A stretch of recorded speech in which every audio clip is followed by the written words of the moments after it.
Good morning, everyone. The committee will come to order. Pursuant to notice, the Committee on Science and Technology meets to consider the following measures. H.R. 2850, the Green Chemistry Research and Development Act of 2007, and H.R. 2337, the Energy Policy Reform and Revitalization Act of 2007. Now, would like to briefly talk about H.R. 2337. H.R. 2337 was referred to the Committee on Natural Resources, the Committee on Agriculture, and also the Committee on Science and Technology. The Natural Resources Committee held hearings on the bill in May and marked up the bill last month. The Agriculture Committee has not yet acted on the bill. The committee staff, on a bipartisan basis, have been in discussions over the last week or so with the Natural Resources Committee about provisions in H.R. 2337 where there are policy differences within the science and technology jurisdiction. Following consideration of H.R. 2850, I plan to recess the committee and postpone consideration of H.R. 2337 until Thursday or Friday so that our staff may continue with these bipartisan good faith negotiations. And let me say that I think we all, Democrats and Republicans, are concerned about maintaining certainly the prerogative of this committee, jurisdiction of this committee, and we also want to get a good product. My hope is, and I think we can do this without being a jerk. The fact of the matter is, as we go through the energy bills, there's going to be a lot of joint jurisdiction, sometimes two, sometimes three committees at once. Jim Matheson and I are on another committee that we're working on some joint things, and so my hope is, again, that we can work these things out without getting into a lot of really problems between committees. The fact of the matter is, Democrats and Republicans on this committee are brothers and sisters on resources, energy and commerce, agriculture. We're going to be working together for a while. I think we want to deal with everybody honorably. That's the way we're going to try to proceed. We now proceed with the markup. The bill we consider today is H.R. 2850, the Green Chemistry Research and Development Act of 2007. When I became chairman of this committee, I made a promise that this would be a committee of good ideas and consensus. We're here to solve the problems, and solutions are welcome from both sides of the aisle. Today, the committee is meeting to consider legislation introduced by Congressman Gingrey that addresses an issue that he has particular expertise with, and that is green chemistry. With an undergraduate degree in chemistry, followed by a medical degree, Dr. Gingrey has long been an advocate for increasing government research into the green chemistry. Chemical manufacturing can result in harm to human health and the environment due to the use of hazardous materials and the generation of hazardous byproducts. Green chemistry seeks to mitigate such harmful outcomes. In short, the goal of green chemistry is to minimize or to eliminate this harm by using safer materials and manufacturing processes. Besides the protecting human health and environment, green chemistry can offer economic advantages, improvements to work safety, public safety, and our national security. H.R. 2850 establishes an interagency program to enhance green chemistry, R&D at the National Science Foundation, EPA, DOE, and NIST.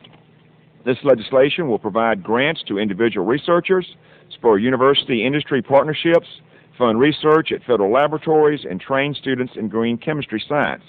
H.R. 2850 is the third iteration of a bill that Congressman Gingrey has introduced addressing this issue.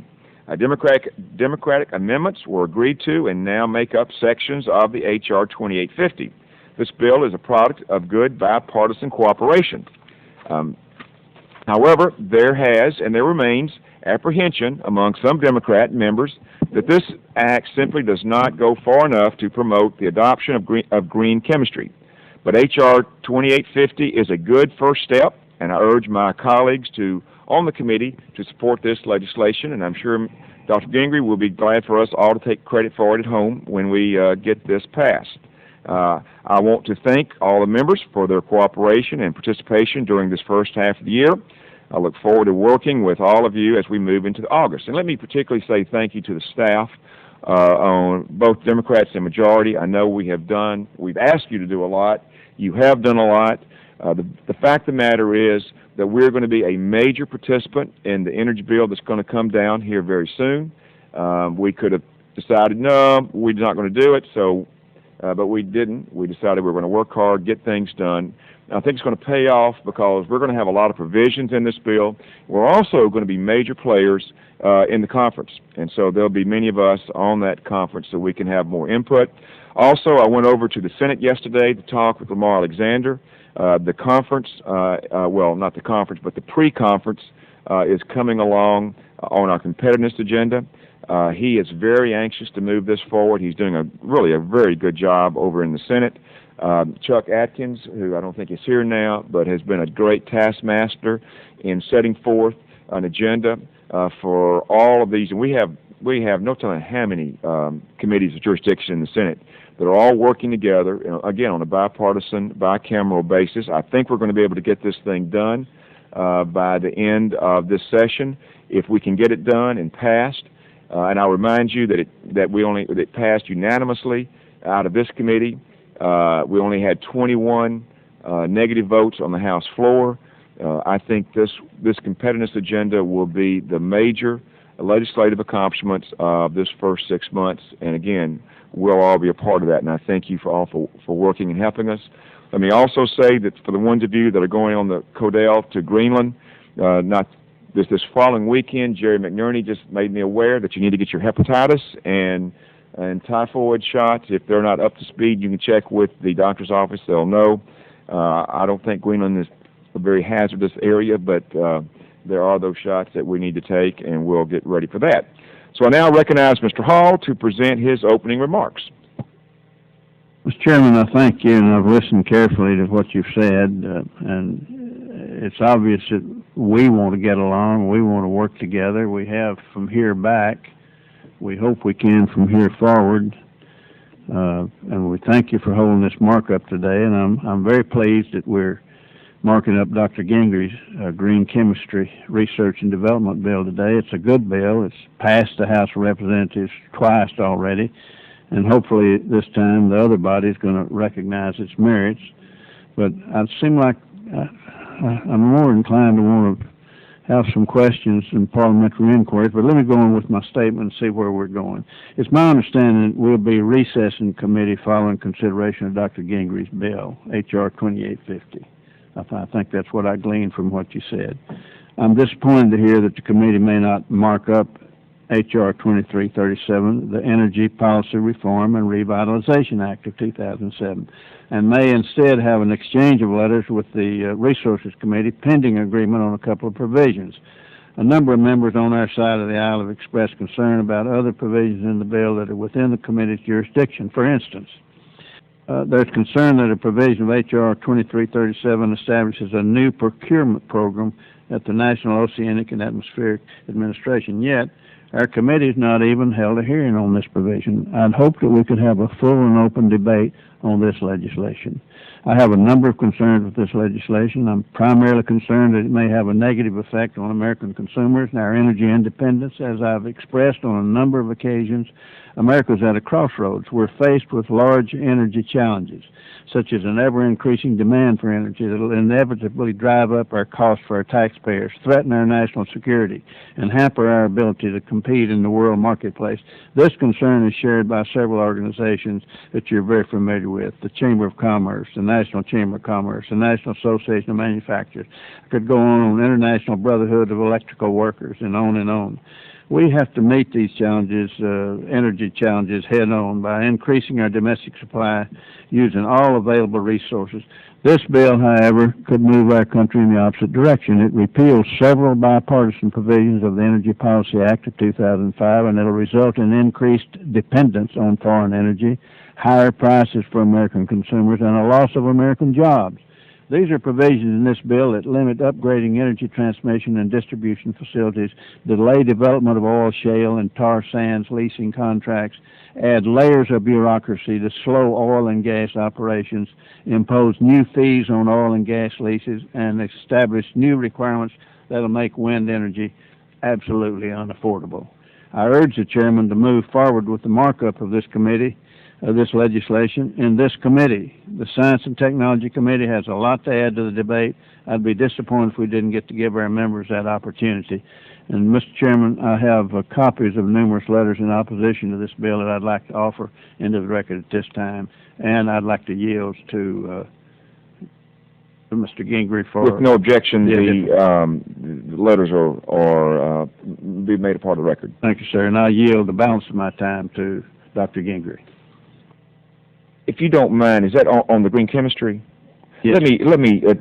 I think the gentleman raised good points. Before you yield, if you would yield to me, Yes, you deserve to be responded to. We're waiting for the parliamentarian to, and maybe we may know. It looks like right now on the resources bill. I know there are some concerns on the resources bill. As I understand it now, we are only have been given joint jurisdiction in 2 areas. And I think most of what you raised are outside that. And I would like to ask anybody on my staff, I think the parliamentarians may still be looking into a couple of other areas where we've asked for that, and that's one reason that we've asked for this, the recess, to find out. Obviously we can't be marking up areas, even though you may not like those areas if they're not within our jurisdiction. So so you will understand that. Also, we are preserving our right to have a markup in those areas where we do have that jurisdiction, and we are working in a bipartisan, by-committee effort to accomplish that. So, again, you deserve an answer to those concerns, and I want to be sure you I thank you, and I'm glad to hear that you like those. You noticed 7, so you must have liked them and thought we had jurisdiction. Right, and so far the parliamentarian has said that we only have 2. And that's and so unless they, we're still trying to, we are pushing for all of it, but we can't go where they don't allow us to go. All right. Then the parliamentary inquiry, is H.R. 2337 on the markup notice? The answer is yes, isn't yes, it? Sir. Yes, sir. And why is it on the notice if we're not going to mark it up today? Well, because right now the parliamentarian only gives us, has only responded to 2 of the 7 areas of jurisdiction. Secondly, we are in bipartisan, bicameral negotiations, and I think that we're going to be better off if we can work these things out in a bipartisan, by-committee basis, rather than just slam bam, because I think that they would treat us the same way with our bills. And again, we're trying to establish with minority and majority and with different committees to treat each other. We want to try to have a golden rule here. I think we're better off by doing that. What's the exchange of letters about that you mentioned? We have not had an exchange of letters, I don't think, yet, until we reach some type of a bipartisan and again a bicameral agreement. Then I guess the question is, what sections are being discussed of the 7? They are, I'll give you, let's see, if someone could, 441 and 473 are the ones where the parliamentarian has said that we have jurisdiction.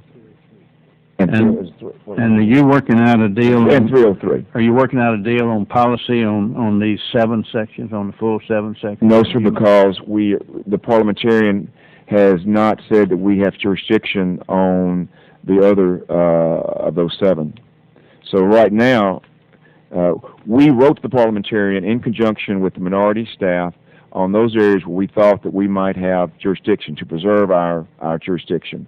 The parliamentarian, again, as I understand it, and please, I do not want to misrepresent this, so if I say something that someone has better information, I welcome to be corrected, but it's my understanding that they have not referred all of those 7 and only a portion of those to us, that we are still working with them to get further referral.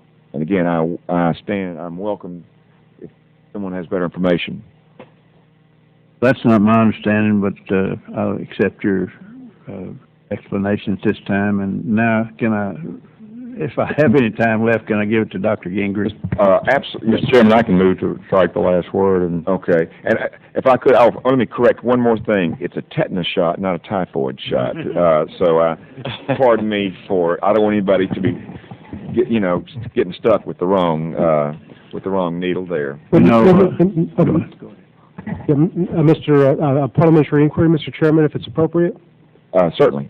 I understood the chairman to say that the parliamentarian has said we have jurisdiction of the two sections that were set out, but has the parliamentarian said that we do not have jurisdiction over the other 5 or 7 sections in question?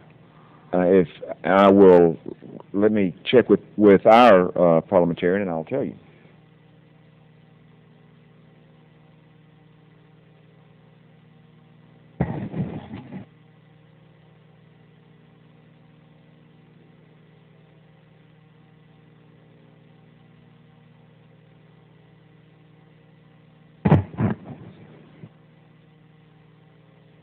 Okay. It's my understanding that we went to the parliamentarian on all 7 provisions. Resources countered on that and said that we didn't.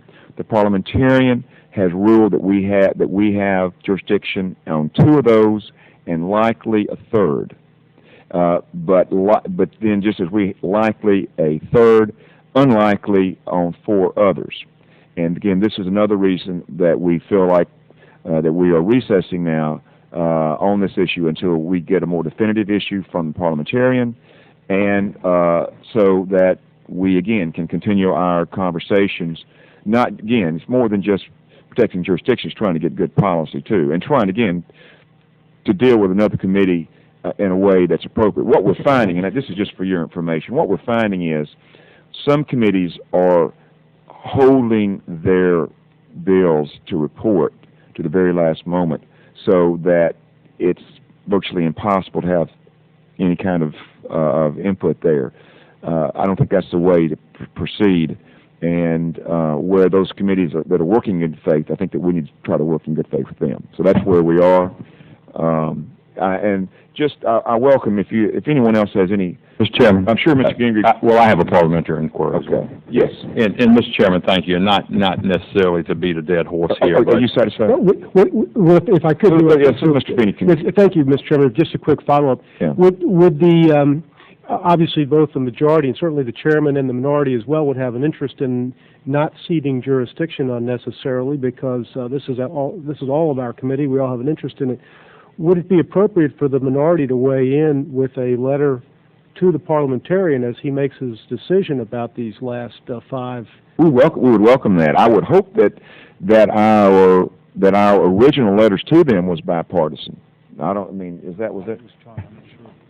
I would hope that it was, but if it wasn't, we would welcome your support in that and best arguments. Well, surely the parliamentarian would appreciate, us bringing to his attention anything that may be relevant to his decision. And with that, I thank the chairman for his. We wouldn't have asked for a referral on those 7 provisions if we weren't interested in getting them. Mr. Chairman, thank you, and I think Mr. Feeney and I obviously are thinking on the same wavelength here this morning, because that was my point as well. And my parliamentary inquiry is, since you scheduled the bill H.R. 2337 to be marked up this morning, with specific enumeration of the sections of which obviously we would have jurisdiction 303, 305, 306, 441, 447, 72, 471, 72, and 73. I'm not sure that we would. That's I guess my inquiry, Mr. Chairman, is has the parliamentarian changed his mind? And to follow up on what Mr. Feeney said, if he has, and the parliamentarian, of course, by definition, is a bipartisan figure that represents all of the House, then all of us should have an opportunity, both on the minority and majority side, both on the Science Committee and the Resources Committee, where this bill was debated for 12 hours and passed on a 26-22 vote. So certainly not an uncontroversial piece of legislation that if the parliamentarian is going to be changing his mind, then we should have input as well in this interim while we're discussing which sections are going to be germane to our committee. Yeah. If the gentleman would yield, again, let me tell you how I understand the situation to be. We made we asked the parliamentarian for joint jurisdiction in 7 areas. The parliamentarian has said, you have jurisdiction in 2, you probably have jurisdiction in a 3rd, we have not made a decision on that yet, and you probably do not have jurisdiction in 4 others. And so we welcome your letter and any other thoughtful letters to the parliamentarian in efforts to, establish those jurisdictional concerns. I will point out, Well, Mr. Chairman, thank you. I understand what you're saying. I just want very quickly, very briefly, I would say, based on the information that we received, members, maybe on both sides of the aisle, but certainly on this side, including yours truly, has a very thoughtful amendment, he thinks, to Section 306, which would make the bill a much better bill. So we are very concerned about that, and I appreciate the chairman's indulgence.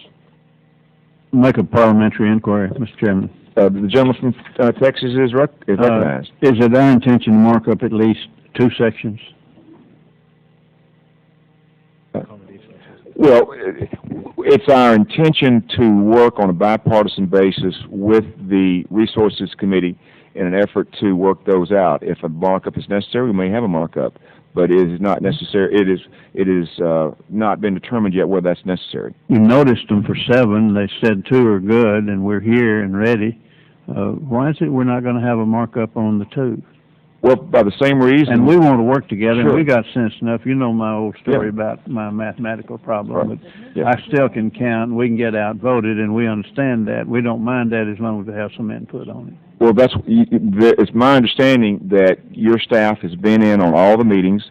I think one of those 2 sections was worked out yesterday on a bipartisan basis, and I think there is a meeting this afternoon on the second one.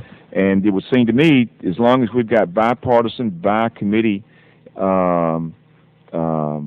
meetings going on, it would be a little bit presumptuous to try to have a markup when we're still working to work these things out. Mr. Chairman, I'm satisfied, but I'm not happy. I'll yield back my time to you. Mr. Chairman? Certainly, the gentleman from Michigan, Mr. Ellers. Thank you, Mr. Chairman. Just to add to this, a little bit of history and a concern on my part. As we know, this committee has been the youngest committee of the Congress for many years until Homeland Security came along. And when it was created, it was given pretty much jurisdiction over the space program, but most of the other committees were reluctant to give up jurisdiction over things that should have been assigned to this committee. For example, the nuclear power program still is in Energy and Commerce. It clearly belongs under our jurisdiction. And I could give many other examples. I've also observed in my years here that we are often victimized by the big, powerful committees who claim jurisdiction and fight very hard to get jurisdiction over things that we are working on. And I have had several of my bills stymied just for that reason, stymied to the point that they were delayed a couple of years. So I would urge you, Mr. Chairman, to fight strenuously to maintain as much jurisdiction as you can possibly get, arguing with the parliamentarians, arguing with the Resources Committee.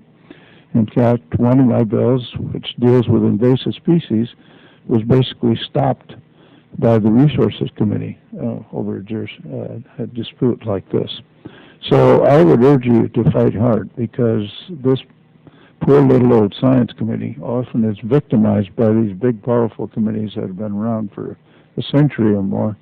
And I think we have to fight for every little bit that we can get. So I encourage you to put up a huge battle and try to get all 7 of those things put in our jurisdiction. Thank you. Mr. Ellers, let me point out, it is not just resources. It's going to be energy and commerce. Yeah. It's going to be agriculture. We're going to have a number of areas where there's going to be joint jurisdiction. A part of the reason that, again, these staff and members have worked so hard was to make us relevant and to get us into these battles. You can be well assured that we're going to be holding our ground. And again, a part of our objective, my objective so far, is to make this committee more relevant. That's why we're getting into healthcare IT. We're getting into financial security, data security. I mean, you're going to see this committee cast a wider net using NIST, using a number of areas. So we are not pulling back. We are going forward. I will give you a quick little note. I was talking with John Dingell a while back, and I was real proud. I was telling him, I was explaining the origin of the Science Committee and some of the things that that we're doing, and he sort of looked at me gruffly and said, "I'm well aware of the origin of the Science Committee because most of your jurisdiction came from us. So we will be there." Right, and I just think since we're the only committee that knows how to make nuclear weapons, we should have a little more respect around it. Mr. Chairman? Yes, sir. Along with that, I don't know if this is necessarily a parliamentary inquiry, but I guess it is. In other words, we have scheduled a committee markup today for a bill that we are not going to mark up. Is that correct? But we gave notice, and the reason is that we're in a bipartisan, by-committee jurisdiction. Let me give you an example. Let's just say this. Let's say the Democrats had a bill today, and it was marked up, and the Republicans had some amendments that were good, but we got them late. Well, we could say, to heck with you, we're going to go ahead and mark this up.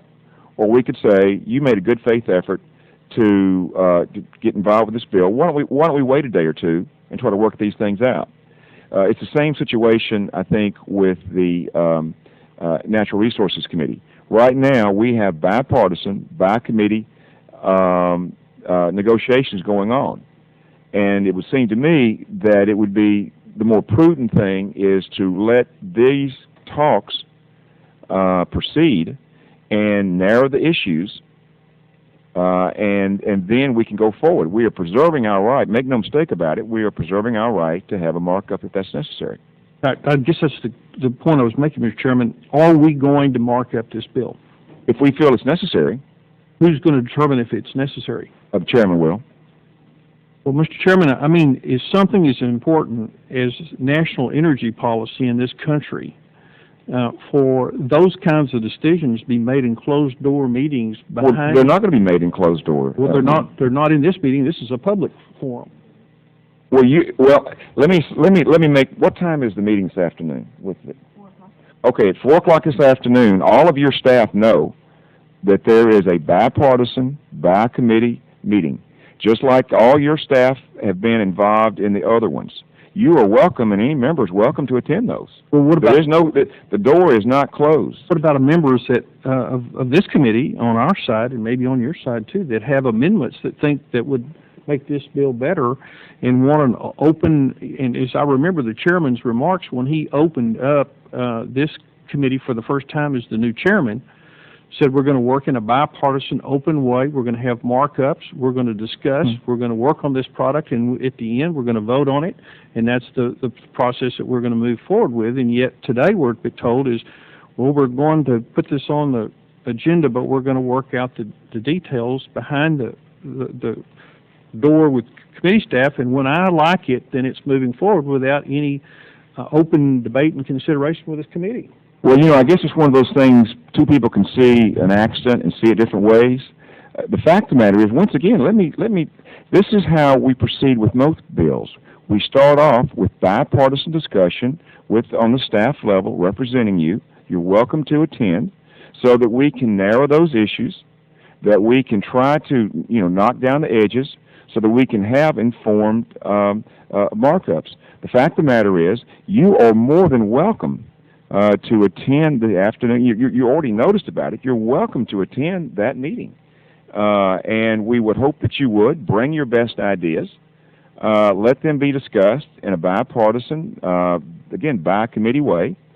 And that's the way we should proceed. Why can't we do that and then bring that, whatever everybody thinks is kind of the consensus product, then back to this committee, and let's debate it and make sure that there is a consensus to do that? Well, that's the way we're proceeding. Well, now, you told me that we weren't going to mark this bill. No, I did not tell you that. I asked the question, you said no. No, I said that has not been determined, whether it's going to be necessary to. So the answer to my question, are we going to mark up this bill, you said, if it's necessary. The gentleman yielded. So you just repeat, so that, to me, that's not a no. But then you told me, and you were going to determine if it's necessary. Well, ultimately, the chairman will, in consultation with the minority and the majority, will, certainly.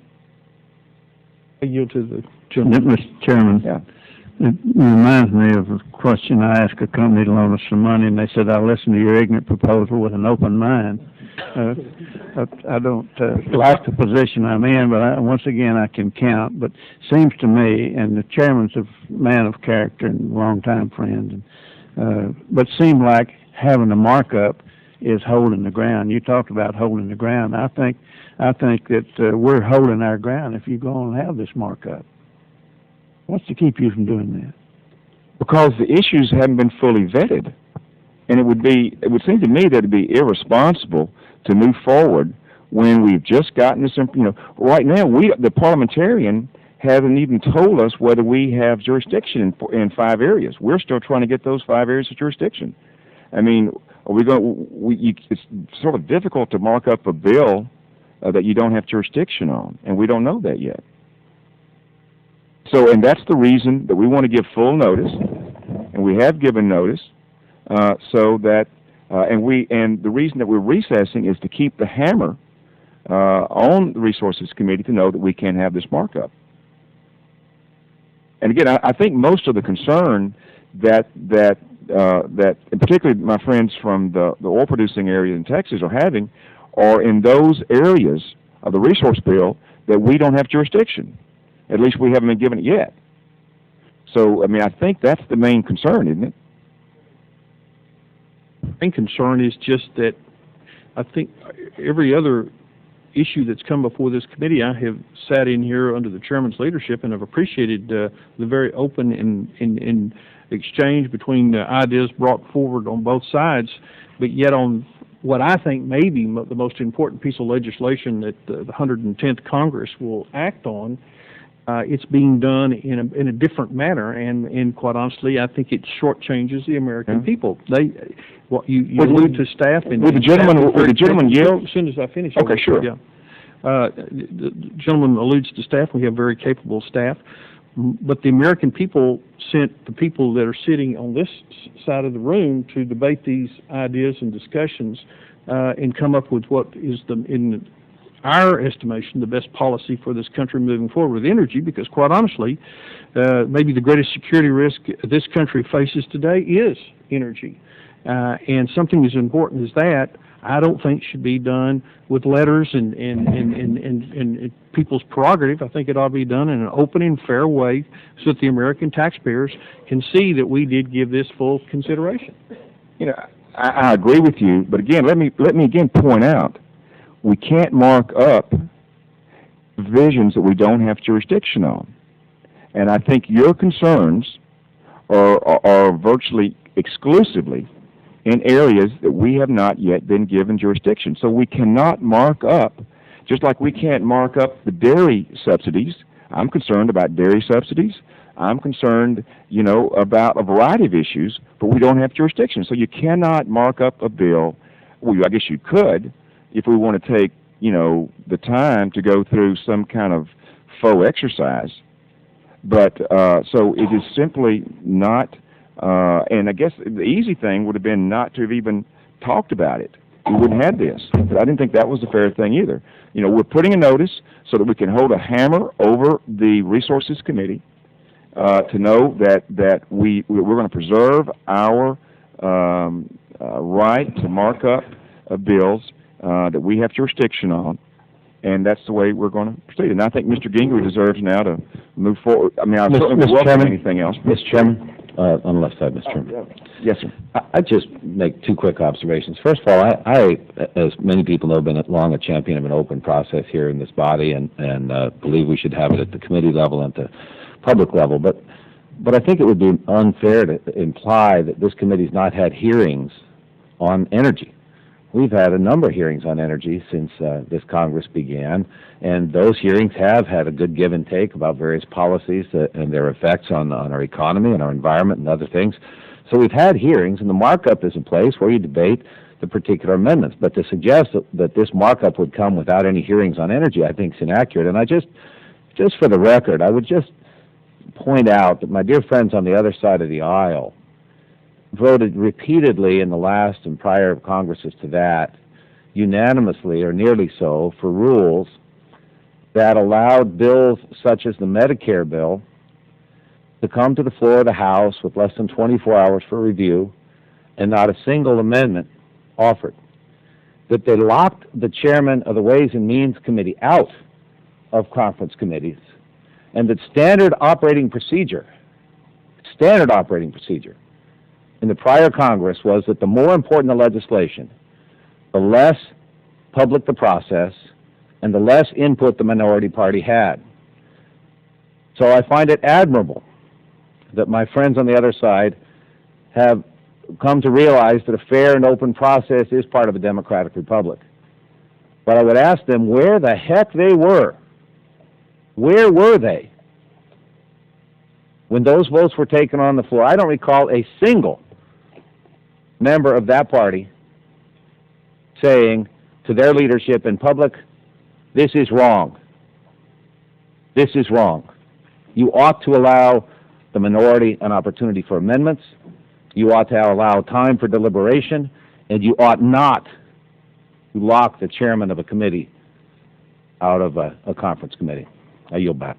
Well, I think we need to move on. Let me just say, I think that's an example of what we don't want to do. We're trying to do better, and every provision within the resources bill that we've been given jurisdiction on now there is bipartisan, by-committee discussions on that with an open door, we just can't. You can't do any more than that. And so, with no objection, I'd like to proceed to Mr. Gingry's bill. Mr. Chairman, I do object. Okay. I'd like to strike the last word for just a moment. Certainly. Tonight. Mr. Hall is recognized. I stated in my opening statement there's concern that a provision in H.R. 2337 establishes a new procurement program at the National Oceanic and Atmospheric Administration, yet our committee has not even had a hearing on this, and that's what I said, and I don't remember having a hearing. If it did, correct me. But we've not had a hearing on Section 473. Could cost up to $100 million a year. And I just think that we talk about government in the sunshine. If the Republicans did it, they shouldn't have. And if the Democrats are going to do it, I don't think you'd be proud of it. Let's just go forward. We'll work our way as it goes, and I yield back my time. Thank you, Mr. Hall. Again, at 4 o'clock today, that will be discussed in an open-door manner. Dr. Gingrey is recognized. Thank you, Mr. Chairman. I'm recognized for the green chemistry bill. I would hope so. Yeah. I would hope so, too, after that long, lengthy discussion. Mr. Chairman, I appreciate your continued comity. Gingrey, why don't we... we're still in the air. Before we take up your bill, I think Mr. Wu had a comment that he wanted to make on the bill, and then we'll let other statements be placed in the record. No, Mr. Chairman. I'd like to follow Dr. Gingrey in making a very brief statement on the green chemistry bill, but I very much, at this point in time, look forward to the markup on the green chemistry bill. All right, so we will now consider H.R. 2850, the Green Chemistry Research and Development Act of 2007. I yield to the gentleman from Georgia, 5 minutes to describe his bill. Mr. Chairman, thank you, and I want to thank you especially, and of course I want to thank Ranking Member Mr. Hall. I want to thank the original co-sponsors, my subcommittee chairman, David Wu, Mr. Ehlers, Mr. Mario Diaz-Balart, and Mr. Welch of Vermont, who's not a member of this committee but very, very interested in this subject. I do appreciate, Chairman Gordon, you working very closely with me and with us on this very important bipartisan piece of legislation. In your opening remarks, Mr. Chairman, you mentioned some of the history of the Green Chemistry Research and Development Act, and it goes back to the 108th Congress. And of course, as you pointed out, it passed to the 108th with a wide bipartisan margin. You talked about the 109th when you were ranking member. And again, I think on the floor, under suspension, it passed by voice vote. And then right at the end of the day, when we approached sine die, Mr. Chairman, you remember I had a conversation with you about this bill, and you did everything humanly possible to get the other body to get it through. And at the very last minute, a member of my party put a closet hold for whatever reason, I don't know. But I just want to, as we get into the discussion of the bill, thank you for your efforts and your commitment to me, and this is good legislation. I'm pleased that we could work together to bring it through the committee again, and I hope the third time will truly be the charm, that we will see H.R. 2850 quickly passed by both chambers and signed by the President. In the way of explanation, H.R. 2850, the Green Chemistry Research and Development Act, it establishes a program that promotes and coordinates federal green chemistry research and development activities within several federal agencies, specifically the NSF, the National Science Foundation, the Environmental Protection Agency, the National Institute of Standards and Technology, NIST, and of course the Department of Energy.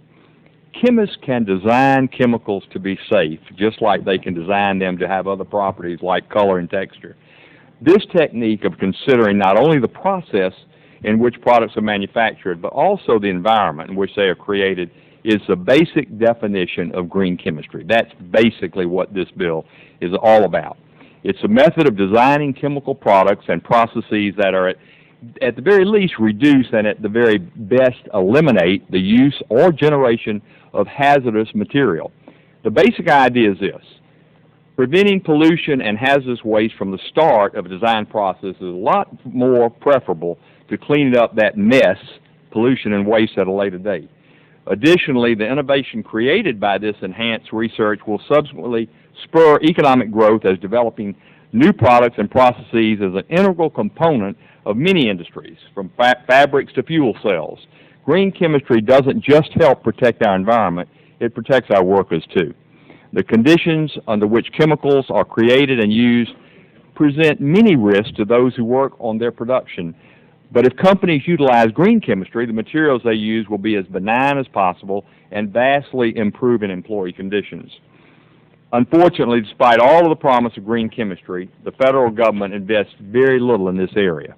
H.R. 2850 works to remedy this by promoting greater federal investment in and coordination of this important research area. And, Mr. Chairman, I want to thank, as you pointed out earlier, the excellent staff of both the majority and the minority of the Science Committee in working with us and I think indeed even improving this bill in regard to authorizing additional funding, but only in the proportion that we have already increased the funding of those particular agencies, basically at the same percentage. So make no mistake, greater federal attention will encourage universities and academic institutions around the country to train future workers in this exciting technology. H.R. 2850 will achieve this by supporting research and development grants through partnerships between universities, industry, and nonprofit organizations. It will also promote education through curriculum development and fellowships that will collect and disseminate information about green chemistry.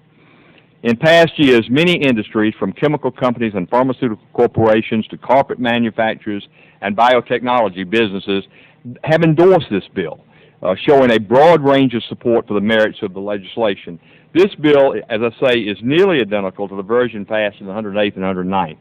And the companies and corporations that have voiced their strong support for this bill realize that the advancement of green chemistry is positive not only for their specific business, but also for the country's environment, our economy, and our nation's citizens. I urge my colleagues to support H.R. 2850.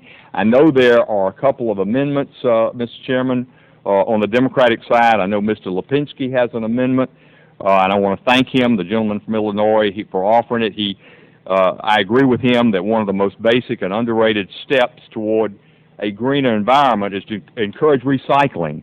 That saves energy and it decreases solid waste, and I believe adding recycling to the Green Chemistry Research and Development Act strengthens the bill, and I'd be glad to accept the amendment from the gentleman, my friend from Illinois. And then there's another amendment from the gentlewoman from Texas, Mrs. Eddie Bernice Johnson, and her amendment, again, is something that I am supportive of, and I'm sure she'll speak to that in just a few minutes. So In closing, Mr. Chairman, I appreciate your indulgence. I know I went beyond my 5 minutes, but I urge my colleagues, please support H.R. 2850, and I do yield back at this time. Thank you, Dr. Gingrich. I know you've worked long and hard. Hopefully we're going to get this done. Let me ask the report now to the clerk to report the bill. Mr. Chairman? Mr. Chairman? Mr. Wood, if you would, please, we need to report the bill.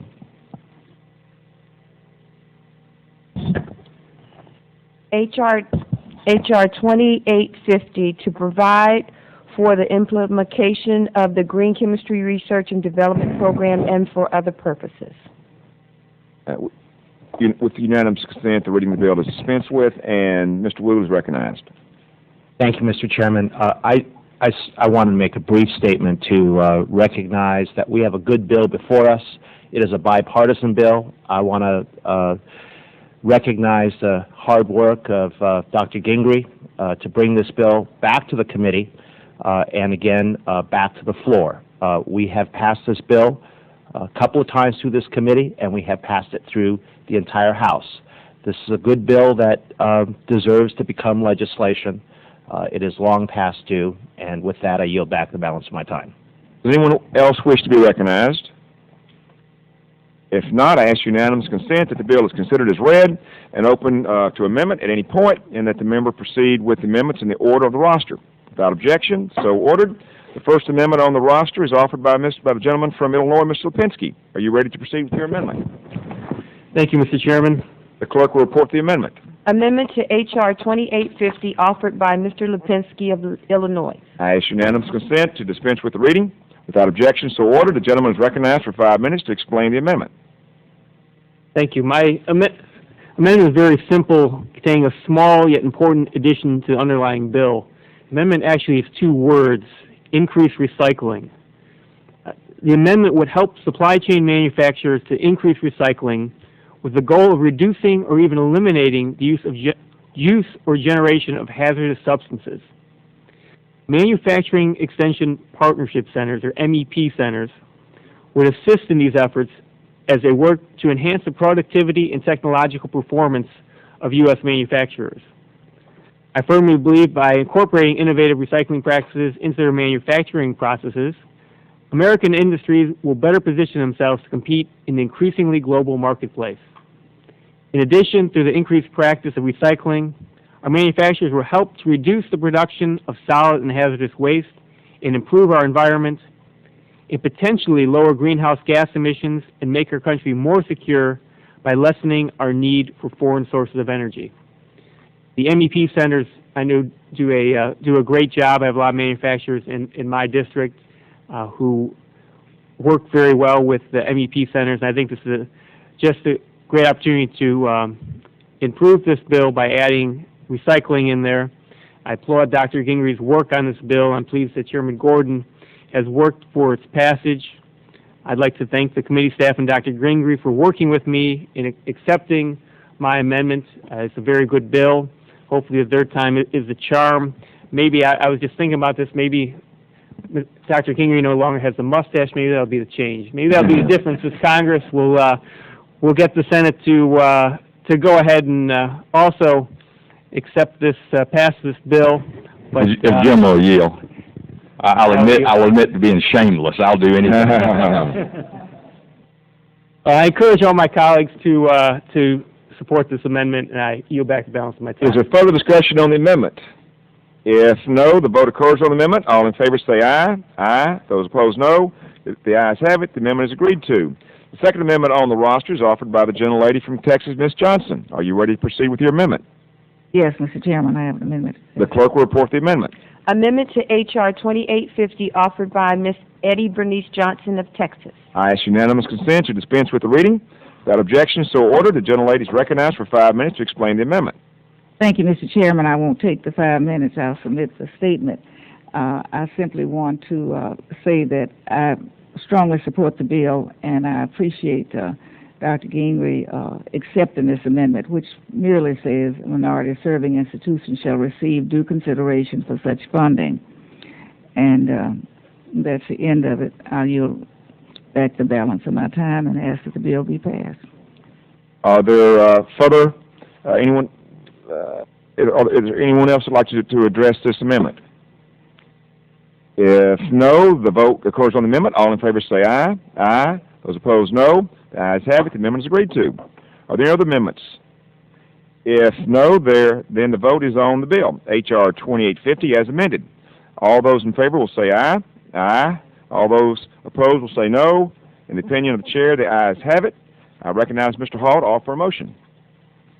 Chairman, I move that the committee favorably report H.R. 2850 as amended to the House with the recommendation that the bill as amended do pass. Furthermore, I move that staff be instructed to prepare the legislative report and make necessary technical and conforming changes, and that the chairman take all necessary steps to bring the bill before the House for consideration. I yield back. The questions on the motion to report the bill favorably. Those in favor of the motion will signify by saying aye.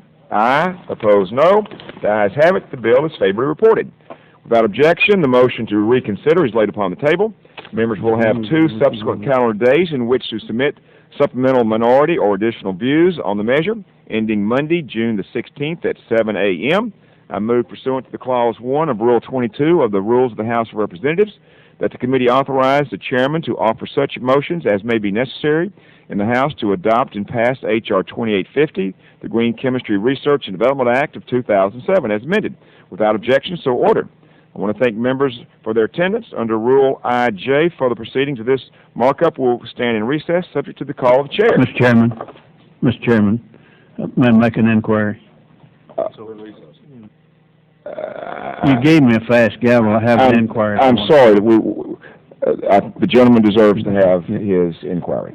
I'd just like to inquire, and I think we want to know over here as to when we expect the committee to markup to resume, when we can get back to work on it. A lot of them are anxious to, take care of the provisions of the NARB jurisdiction, and it's also my understanding, since this is merely a recess, we have to return in a relatively short order to complete the business of the committee. Is that your understanding? The gentleman is correct. I would hope that we're going to come back, that we will come back if necessary, either Thursday or Friday.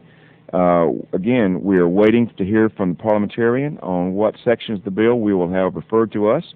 And there is a meeting this afternoon at 4 o'clock in which everybody is invited to discuss the second. I understand that right now we have 2 provisions, the first of which has been agreed to, the second of which will be on a bipartisan basis, the second of which will be discussed this afternoon. And then we are waiting for the parliamentarian to see if we have anything else. Don't we have some kind of a problem in that we have to move within 24 hours under House Rule 11? Not that I know of. Would you check with your own parliamentarian to be sure of that? Would our parliamentarian give a ruling on this? I can show him in the rules if he wants to find it. That way we can get back maybe this afternoon or early, or sometime tomorrow within the 24-hour period.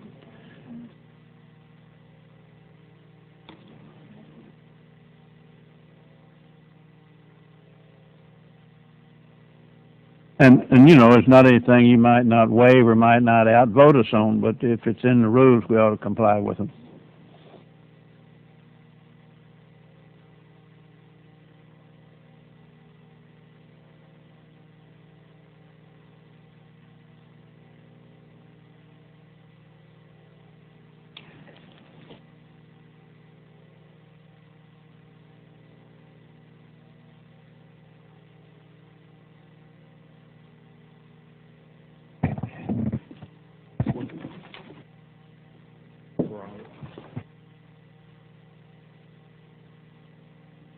Mr. Hall, let me suggest that we are checking to see if the 24-hour rule is applicable to this. If it is, we're going to follow the rules. Yeah. So you do just carry it along and do the best you can on giving us, because we want to get back to this as soon as we can. And if we intend to follow the rules, and we appreciate I know I'm not questioning you about that. And if this is what we'll do, what is necessary, and we again welcome your suggestions and how to accomplish that. I may want more, but I can't request more. Thank you. I yield back. Thank you, sir. The committee is in recess.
Morning, everyone. The Committee on Science and Technology will come to order.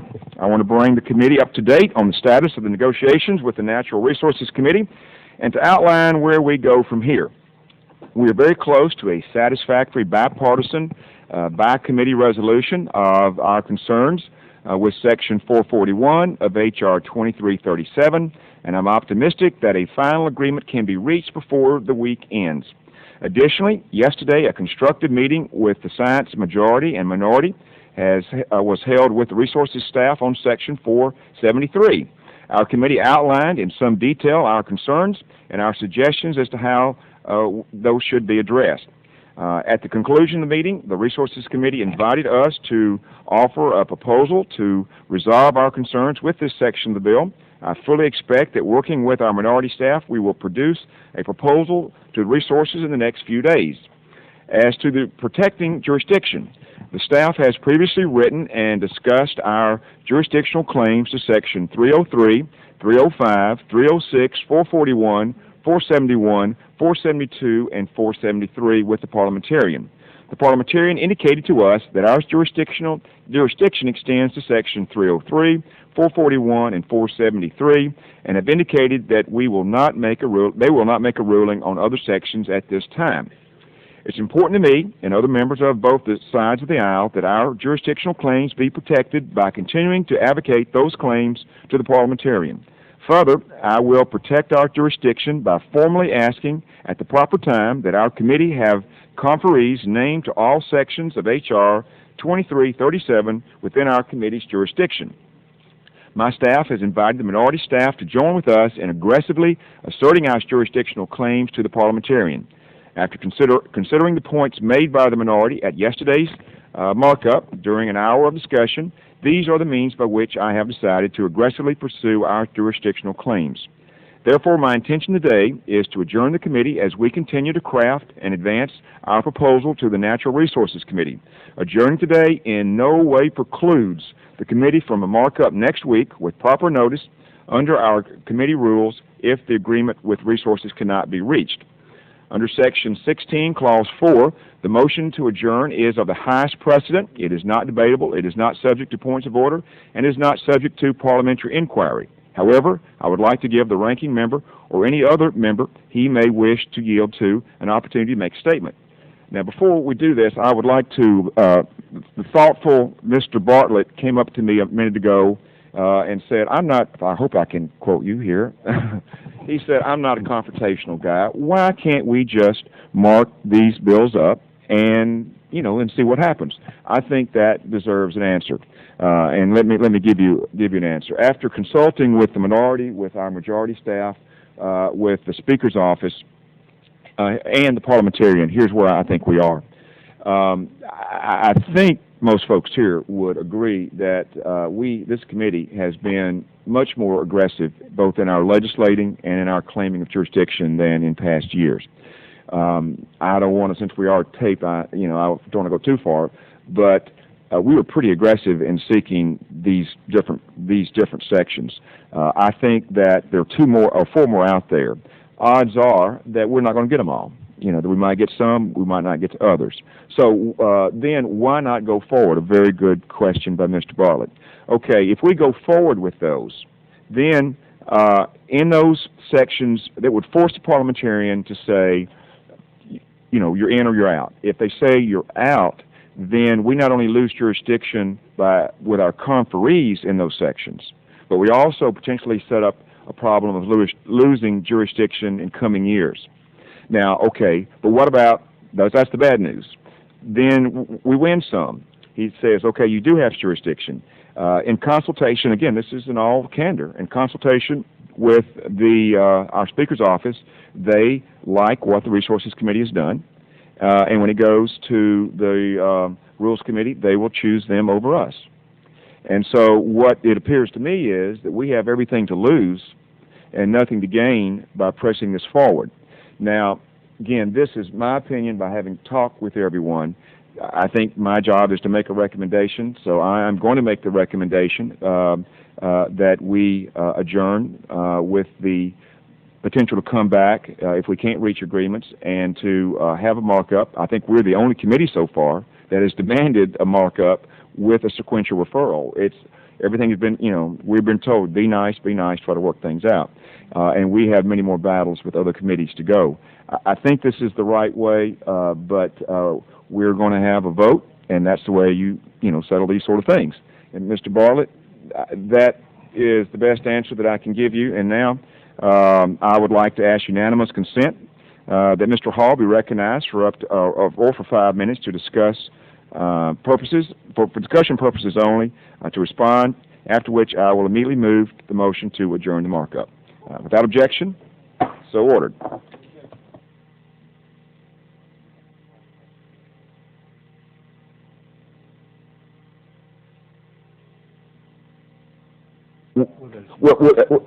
Well, let me say this.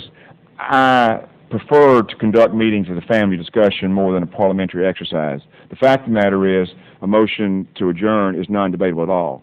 And so we're giving Mr. Hall that chance. The fact of the matter is, I don't think you've seen a quick gavel here. At 5 minutes, if there's more to be, we're not going to go for 2 hours, but we're not going to have we're not cut him off in mid-sentence, because he does drawl, and so.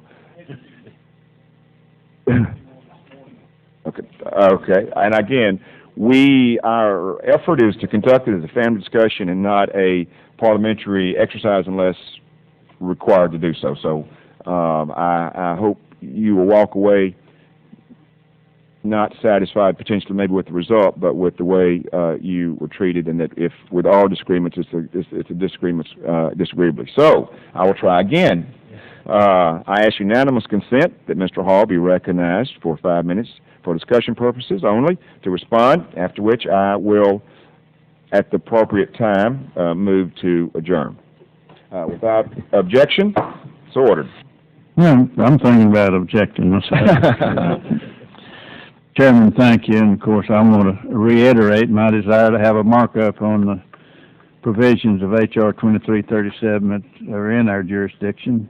I think it's important for this committee to exercise its authority on such a very important piece of legislation, and I know Republican members have a number of what we think are good ideas to improve the bill, and as we seek to be the committee of good ideas, I think we owe it to our members to hear their ideas, and us to hear yours, and you to hear ours.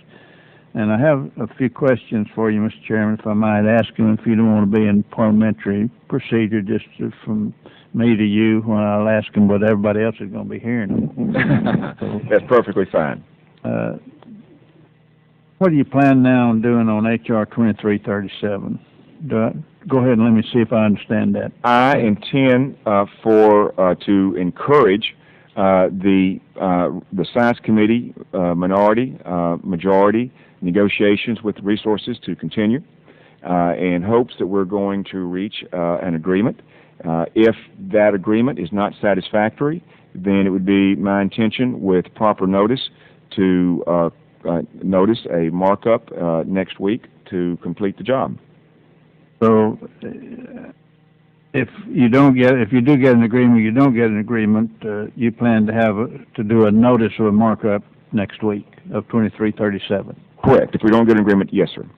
And if our council do sit down with the parliamentarian, is it your intention to hold a markup or to hold a markup period? Let me ask that first.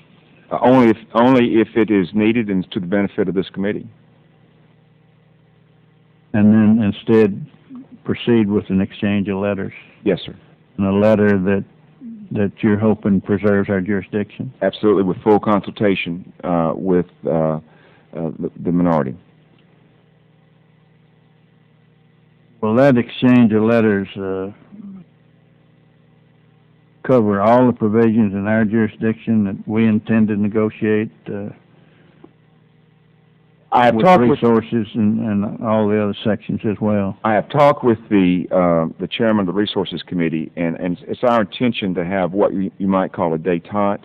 In those gray areas, neither one will force the decision, knowing that if we do, there's going to be winners and losers on both sides, and that if we don't force that, then I will strongly have the right to participate in the conference on those sections. Otherwise, You'll call up the bill with just those two sections, hoping that, when we write them a letter saying that we preserve our jurisdiction, that won't be just a letter, but you think it will preserve our jurisdiction. I'm not Now, hoping. don't you think I'm not if we hoping. went ahead and had the hearing and let them know that we think that that's our jurisdiction, it would be stronger than as if we didn't have a hearing on those other 5 bills and have them of record somewhere? Well, as I say, I think we are the only committee so far that has, I won't use the word disobeyed, but that has not followed the recommendations of the Speaker in having a markup on another meeting. So I think we have been very aggressive here, and we will continue to be aggressive in letting them know that we will mark up if necessary to preserve our jurisdiction. I don't think you're relegating me to just 5 minutes, but if you are, if I have any time left, I'll yield to Mr. Nogemeyer. If you don't, we ask unanimous consent that Mr. Nogemeyer have an opportunity to address the committee. And I guess I should say, well, okay, and then certainly our majority members should have an opportunity to also. Thank you, Mr. Chairman. I want to just kind of get some clarification here and make sure I understood. Now, what is understood that the parliamentarian now has said that Section 303, 441, and 473, we do have jurisdiction over. Correct. And that the parliamentarian, and I found this kind of interesting, said he wasn't prepared or wasn't going to rule on the rest of them. Well, I guess the question is, why isn't he going to rule? Well, they would be because I think again I think there's encouragement from leadership not to try to avoid these kinds of fights, and that and they don't have to, if we proceed to mark up, then they would be forced to say whether we had jurisdiction on the other 4 areas. Again, if they say we do have jurisdiction, then whatever we do is going to get thrown out in rules, so we have gained nothing. If they say we don't have jurisdiction, then we are knocked out of the conference on those areas, as well as can have precedence for future areas. So it does not seem, what is it, Texas low hole or whatever the game is. If you're playing poker, that's not the best hand to play. Well, it's called Texas Hold'em, and there's a lot of different nuances to that. Now, it's my understanding that the parliamentarian is supposed to be a nonpartisan office, that they are supposed to rule on what the rules are and not what the Speaker of the House would like for them to consider or not to consider. And I'm certain they would do that once forced to. Well, I mean, I think I just heard you say the Speaker encouraged the parliamentarian not to rule on... No, it's my, my feeling that, and maybe it's just common procedures, my feeling that they would, that there's been no encouragement anyway to get into these kind of turf fights. They will have to, and so if we proceed, I'm sure in a nonpartisan, professional way, they will make those decisions. And I don't think this is unusual. I think this has been, a common practice in the past. Now, as to sections 303, 305, 306, 471, 472, and 473, did I hear you say you thought we had jurisdiction in those, or those are ones that are under consideration? There were 7 provisions that, let me just, say in an aggressive way, we tried to make the case that we were there. Aggressive doesn't mean that it's locked. Of those 7, they agreed with us on 3 and said 4 were in the gray areas. And then you refer to, if we can come to an agreement, then we're not going to have a markup. And I'm trying to determine on those areas in which we do have jurisdiction. So if we if we say there's 4 or 5 areas where we agree that there's joint jurisdiction. No, there's only 3. There's 3 right now. There's The only 3. parliamentarian hadn't ruled on the other one, so we Yeah, don't and only will if we pursue our legislating in those areas. So let's just say it ends up being 3, then, so if you said if a satisfactory agreement can be reached, there will not be a markup. And who is that agreement with? We are working now with the minority and majority of the Science Committee and the minority and majority of the House Natural. They like to be called Natural Resources Committee. Well, let's just assume that the majority in the House Resources Committee come to an agreement, but the minority is in disagreement with the agreement. Then would we have a markup then? It depends on whether the minority is working in good faith. If the minority is just trying to be obstructionist, then we would have to move forward. But we have not seen that. There seems to be good faith participation. Well, we're talking with very professional staff here, and I would call upon who is the appropriate staff person? Dr. Carroll this is probably not appropriate, but we're being inappropriate anyway. I will ask, do you feel that have you been participant in these various meetings?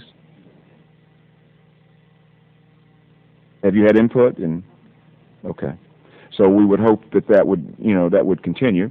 Again, if our higher sources, want to be dilatory, we're not going to stand for that. I mean, we're trying to make this in good faith, but we're not going to be held hostage to someone who doesn't want to participate. Well, Chairman, on that, Okay, if and then we need that to statement. Yes, sir. Then the other, Section 305, the OTEC regulations, 306, Biomass Utilization Pilot Program, 471, Ocean Policy, Global Warming and Acidification Program, 472, Planning for Climate Change in the Coastal Zone, and other related, there may be some other related things that we debate and inquire about that are raised when we raise any of these other 5. That would be part of the hearing if the parliamentarian indicates that they are that he's changed his position on. Oh, if the parliamentarian, for some whatever reason, says that we have jurisdiction on some other sections, then we'll certainly, look at what we should proceed there. Well, let me ask you this last question. What would hurt if we went ahead and had these hearings and got these things on the record and the parliamentarian continued to rule against us? All you do is just ignore those. No, what you do is, the parliamentarian rules against us, then But you lost no ground. Sir? You're losing ground if you don't try and use them and get them out here and debate them. Mr. Chairman, we lose if we press it and aren't allowed jurisdiction, because then we're kept out of the conference. We have a potential to have input in the conference, and we also have we risk losing future. Yes. What's the chance of getting the parliamentarian to come before this committee? I'm not sure whether they come. We go before them. They don't come before us. Mr. Chairman? Yes, Mr. Barry. I think you've been very, very gracious, and I appreciate the discussion that's happened and the sincerity with which it's taken place, people asking very important questions. But at your opening comments, you talked about allowing 5 minutes. It's now been a good bit. We're now at 10:30, the hearing having been scheduled to convene at 10. And it is my intention very, very shortly to offer a motion to adjourn, unless the chairman himself has any final comments he would like to offer. I would only say that I'm more than happy to continue this discussion informally afterwards. Two more questions, if I think if you don't mind, let the gentleman ask us 2 questions, and then we'll go immediately to adjournment. I prefer to make I'm sorry, Mr. Ellers hadn't had a chance. Why don't we just switch gears and let Mr. Ellers, and you can get your thoughts together. Mr. Ellers is recognized. Thank you, Mr. Chairman. I just want to reiterate what I said before. We have to strive valiantly, fight to, well, maybe not to death, but fight to the near death for the jurisdiction for this committee. It's a continuous battle. As I said last time, we're not always taken as seriously as we should be. And we really have to push our case as hard as we can. And when I say we, I mean everyone, but minority and majority working together to push our case. The other one thing that bothers me about the parliamentarians, and I had a similar battle between this committee last year when we were in the majority, and also the transportation infrastructure. And finally, we just sat down with the parliamentarians, and I said, we can't do this. You know, they weren't forthcoming with a decent decision, and so we got the attorneys from both committees together, sat with the parliamentarian. I made my case as convincingly as I could, and urged them to make an immediate decision.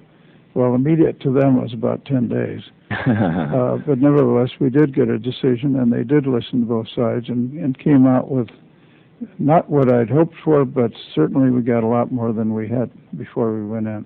Well, we will continue, and we've offered the minority to join us in aggressively pursuing this. Let me point out, it's really a bit, it's ironic that the reason we're talking about this is that we are aggressive in asserting our jurisdiction.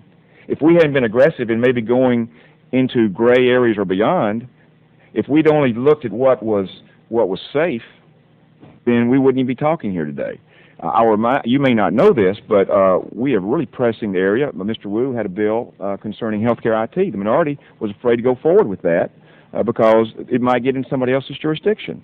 We said, we don't think so. We're going to go forward with it, and we got it passed. So we have been aggressive. We will continue to be aggressive. Mr. Chairman, my suggestion at this point would be that there may be other questions remaining, but those could probably well be worked out. I would like at this point. And we'll have a personal conversation. Yeah, I would like at this point to move that the committee now adjourn. The question on the motion to adjourn, those in favor of the motion signify by saying aye. Aye. Opposed, no. No. The ayes have it. The committee is adjourned. But I'm not, so happy to